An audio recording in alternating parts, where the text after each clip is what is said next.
I'm just so proud of our team. Oklahoma State is so good. The crowd was so great for our state today for women's basketball. I feel like both programs continue to elevate from an attendance standpoint, from an engagement standpoint. So how special is that for our state? And I'm so proud. We overcame a lot today, and I was so proud of our mindset that whole time. But man, Oklahoma State's a very good basketball team. After Maddie went out, I guess you guys kind of had to adjust. What were those adjustments like? Well, we were in a lot of foul trouble without her. I mean, we had 3 people with 3 fouls. I feel like, we had a lot of people that stepped up today. I mean, it was a whole team effort. I mean, the whole team stepped up. And I think it just shows, it gives people hope that maybe don't get minutes and then have to step up in like the biggest game of the year, right? And there's a lot on the line. And they stepped up and they did it. And it's like, I couldn't be more proud of the legacy that these guys have really created. And some of the adjustments, we just had to kind of slow down a little bit on some things. We turned it over like crazy. And we couldn't let anything affect us, and I don't think we did. I think we did a much better job in the second half of just not letting anything affect us. Yeah, what'd you guys do defensively to switch from the first half to the second half? Because OSU missed a lot of shots the second half. I don't think they made a 3 in the second half. So what'd y'all do? Well, we fouled less to put them on the line. I think we did a really good job of trying. I don't know yet. You never know till you really go watch it. I thought we did a much better job in the second half of contesting some of those shots and guarding. We really had to know how to guard. I thought we did a nice job of staying connected and playing together. Maybe some of it's that they missed, and some of it was that we were there. Taylor, I can see this one means a lot to you. What's running through your head right now? I'm just so happy for our team. This is why you come to Oklahoma, to play in big games like this. I mean, it's Bedlam for one, and then also that we're playing for a Big 12 championship, and that's why you come to Oklahoma. And I'm just so happy for our team that we got to experience this and do it together. Did you feel a lot of the atmosphere that Coach was talking about today? And how did that maybe, all these people are here for OSU, but did that help you guys at all? It's cool. It's always cool to play in front of a packed house, whether they're all for you or all against you. I mean, it's much better at home, but it's just so cool to play, and that I love playing, and I'm a gamer, so I love playing, whether the crowd's for you, against you. It's just cool, and it's just really good for women's basketball.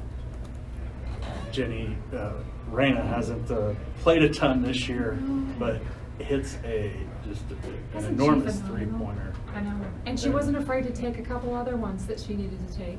And I thought defensively she was much better. But you know what?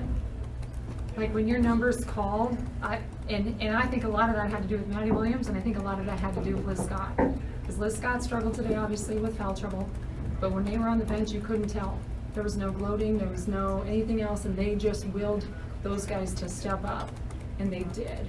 And when you have that kind of belief from those kind of players, it's kind of amazing what can happen. And I guess first of all, do you have an update on Maddie? We don't. I don't know if it looks good. Obviously, she didn't return. I won't know anything for sure, but we could use a lot of prayers. I know that. And obviously, you want her back, but if she is able to come back in something like this type of game, help y'all overall? Because you get Raina involved like that, you get Beatrice Culleton in a bigger role there, especially in the second half, and get some of those girls going. Well, I think the biggest thing in a game like this these are the games that we've had a hard time with, and had a hard time just kind of chipping away. And honestly, everything could have gone south in that second quarter, but it didn't. I thought the third quarter, I thought we did a nice job of just readjusting at halftime and being able to come out.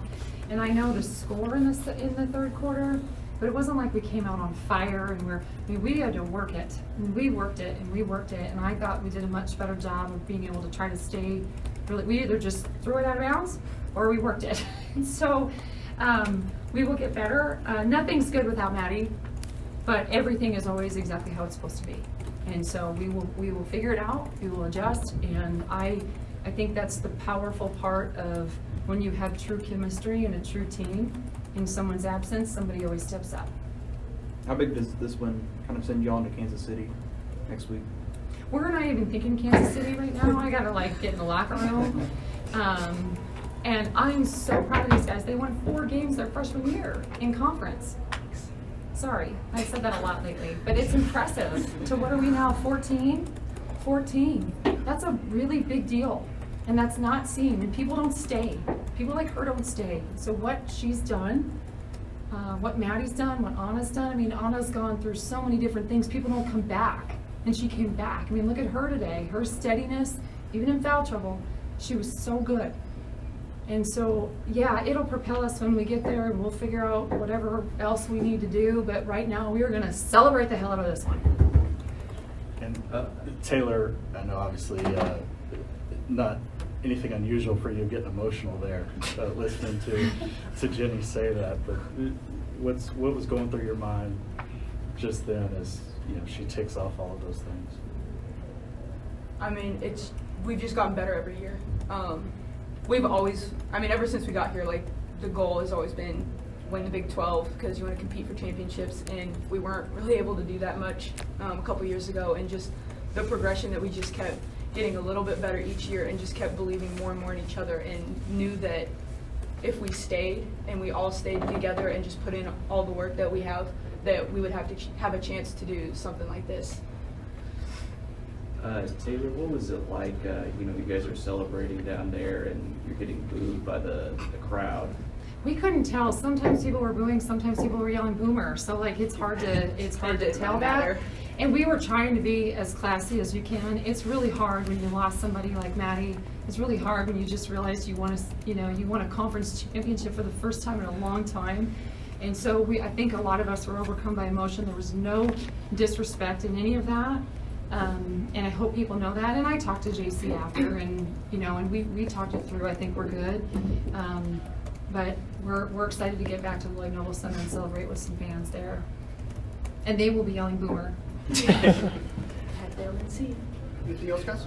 Well, gonna pay much attention to the Texas game here? Not even a little bit, to be honest with you. I don't care. I know people have asked me this multiple times. Do you celebrate co-champion? Hell yes. Yes, we are going to celebrate this. And I'm sorry for swearing a couple times, but yeah, this is something to be really proud of.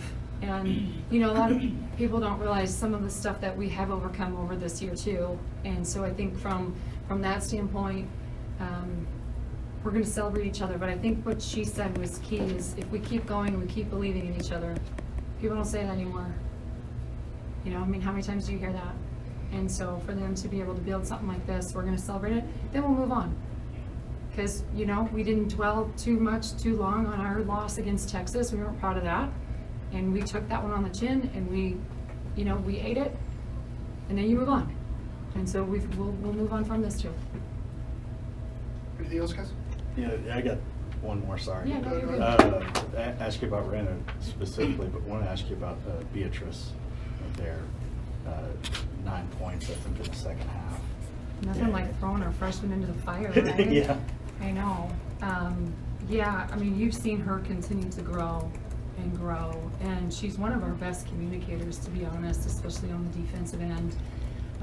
And she's always somebody that's looking to do what the team needs, and we tell her we need more of this version. But tonight, I think she just did what she felt like she needed to do, and I think that's the best thing she could have done. And Taylor, for you, just how big of a lift was that, having so much has been on the three of y'all, Yeah. but to have the freshmen step up like It's huge to have like KJ, Reyna, and then even Emma for like a minute or two at the end of the second quarter, just to have them come in and give us good minutes and just talk and play as hard as they can, even though they may not have gotten in a game in a really long time, but just for them to be able to stay ready and just to stay bought into our team. It's hard for a lot of people that don't get to play the minutes that they do deserve to play, because they're all really good and they do deserve minutes. It's just that when you don't get them, sometimes it gets a little hard, but they did. And when they came in today, they were really great, and we couldn't have done it without them or without anybody on our team. Anybody who stepped on the court, anybody who was on the bench, it all contributed. We couldn't do it without any of them. But I think that's also why, In the non-conference, we play a lot of people, you know, so this wasn't the first game she's ever played in. It's just been a minute. And so she trains every day. She practices hard every day. They all do. And there just aren't enough minutes to give everybody, you know, and I think, yeah, I mean, I'm just really, really proud of her. Taylor, what was the moment during the game that you kind of realized you guys had wrapped this up and you were going to be champions? After you missed the free throw. I know, I keep doing that. Keep missing free throws. I think that the moment was whenever we got like the last award with like 3 seconds left, because you can never, like especially with a team like Oklahoma State, they can shoot it really well. You can never think that it's over before it is. Doesn't matter how many you're up, because we've done it plenty of times coming back. We've been down a lot at the end, so it was just right at the end whenever we got the rebound, and there was like 2 seconds left. That was fun. For more information, you can visit TulsaWorld.com.